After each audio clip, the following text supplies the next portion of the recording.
Okay, let's talk about leaky gut syndrome, otherwise known as hyperintestinal permeability. And we've touched on this on a previous video, but I think it's time that we put our magnifying glass on this one condition because it appears that every cause of digestive inflammation, of diabetes, of obesity, of various forms of cancer, of immunological breakdown, a compromise in our immune function, autoimmune conditions, and nervous system conditions have a root cause in our digestive inefficiency. And a lot of that has to do with the permeability or the lodging in the lining of our intestinal wall. And so all forms of digestive or small intestinal inflammation are typically coming from this permeability that happens when we don't have certain building materials, we don't have certain insulation materials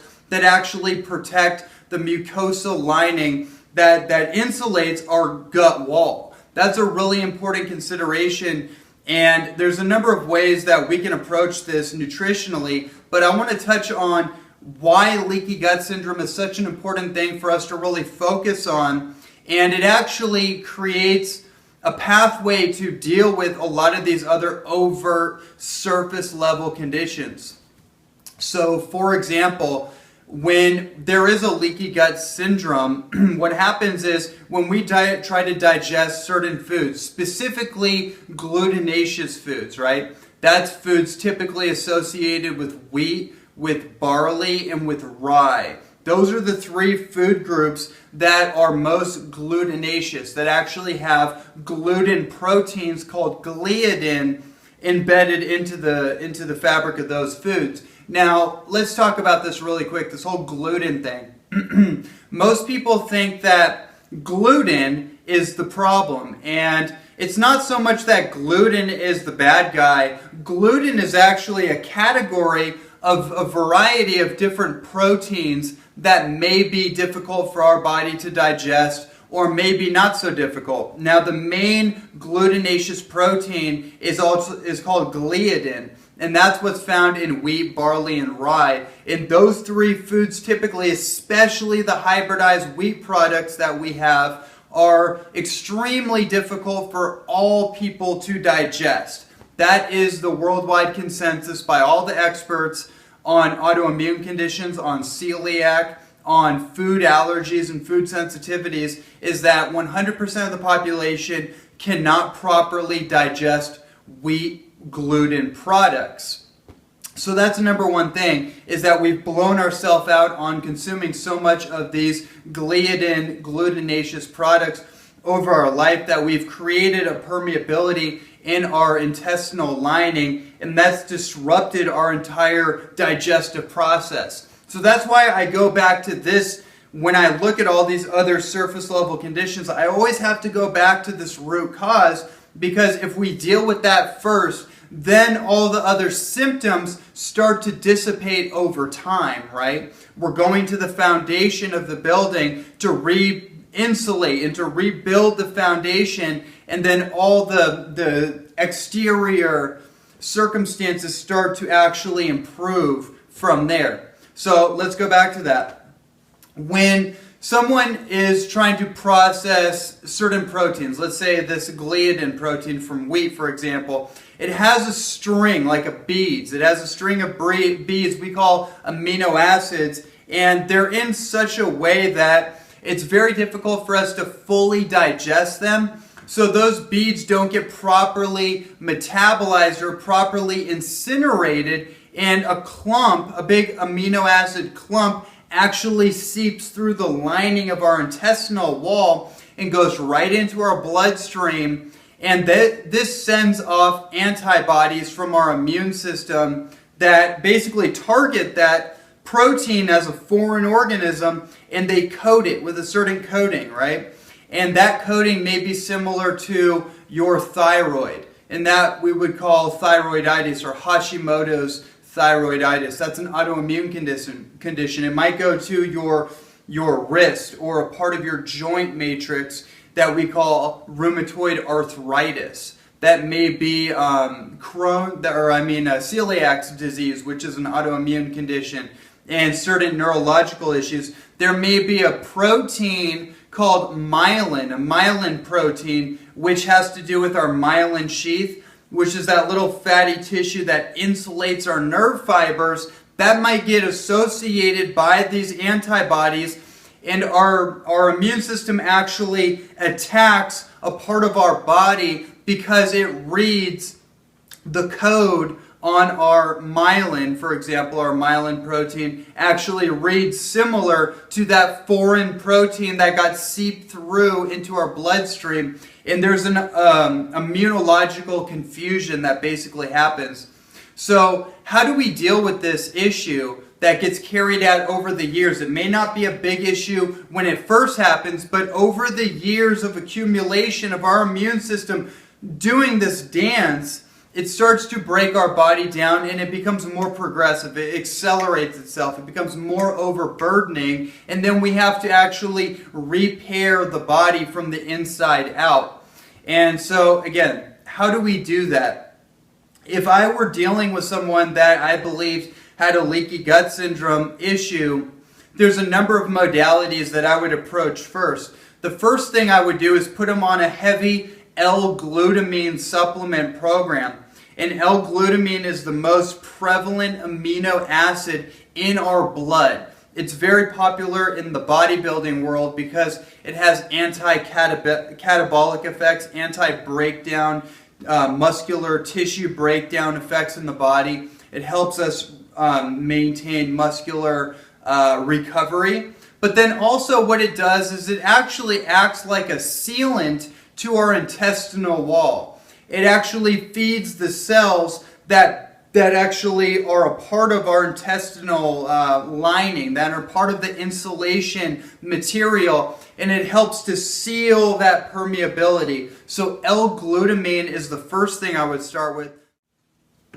The second thing I would do for a leaky gut syndrome is start to add in aloe vera gel. That's the mucilaginous gel that is inside the aloe vera leaf. And so you fillet that thing like a fish, you take the gel out, and you can throw that into your smoothies. You can whip that up into like an orange sickle type of deal in your blender.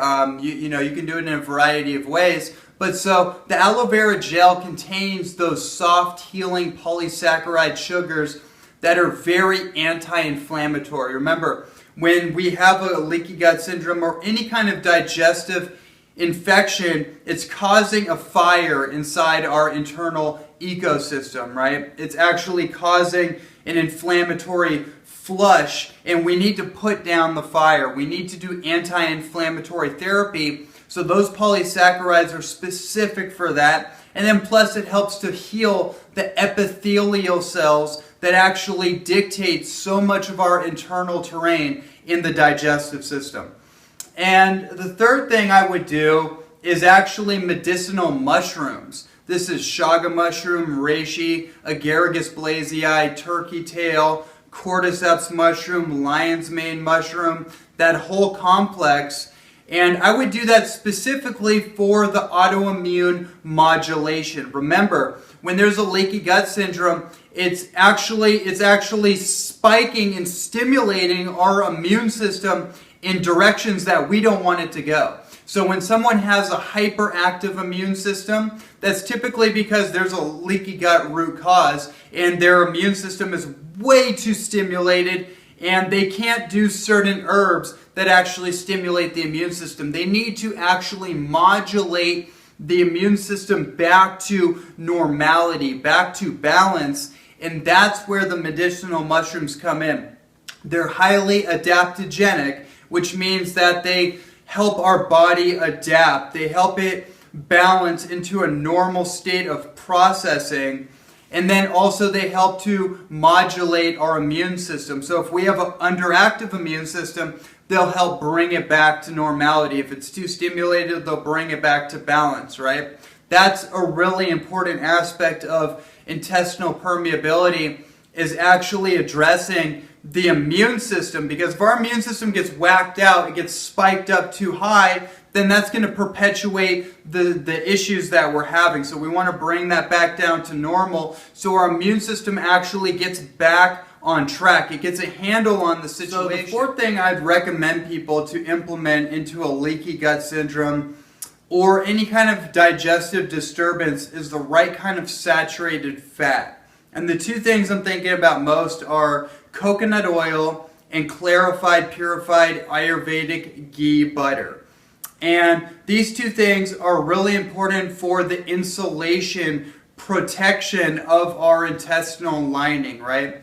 And so ghee butter has been shown to be very powerful therapy in coating the lining of our intestinal tract and really helping our body build up a protective mechanism against foreign proteins, and really acting as a sealant. Very similar to the way glutamine does, very similar to the way aloe vera does, but then you're stacking these things on top of each other, and plus you're getting a calorie source from the saturated fat, which is going to help with the overall cascade. So you're not binging out on nuts, seeds, and legumes and grains and other foods that are proven to be very antagonistic when you have a digestive disturbance like this. You have to go very light on the overt calories, and you have to do more soft foods like saturated fats and green vegetable juices. You might not be able to do high fiber vegetables like kale and like brassica vegetables, right? You might have to just go low on the fiber and go more into anti-inflammatory green vegetable juices for a while to decrease the inflammation, to put out the fire, to soothe and relax the digestive system while you're insulating and coating the lining with these ingredients. And then you can start to slowly integrate back into all those foods and see how they work for you over time as you seal up the permeability of the intestinal tract. So that's really the lowdown on leaky gut syndrome. There's many other aspects of this situation, but by applying the different concepts in this entire program, it's going to address this issue. But I wanted to really make it known that leaky gut syndrome is a root cause of every major debilitation. Again, it starts from the digestion, and if we don't work with our digestion, if we don't work with our elimination, meaning the 4 channels of elimination and properly eliminating out all the waste products, then we're going to always have chronic inflammation. We're going to eventually develop systemic inflammation throughout the body, and the immune system will be in a perpetual state of compromise. That's why we add in these different ideas, these different strategies to get a hold on the overall situation so we can go back into a state of normality, of homeostasis, and vibrancy.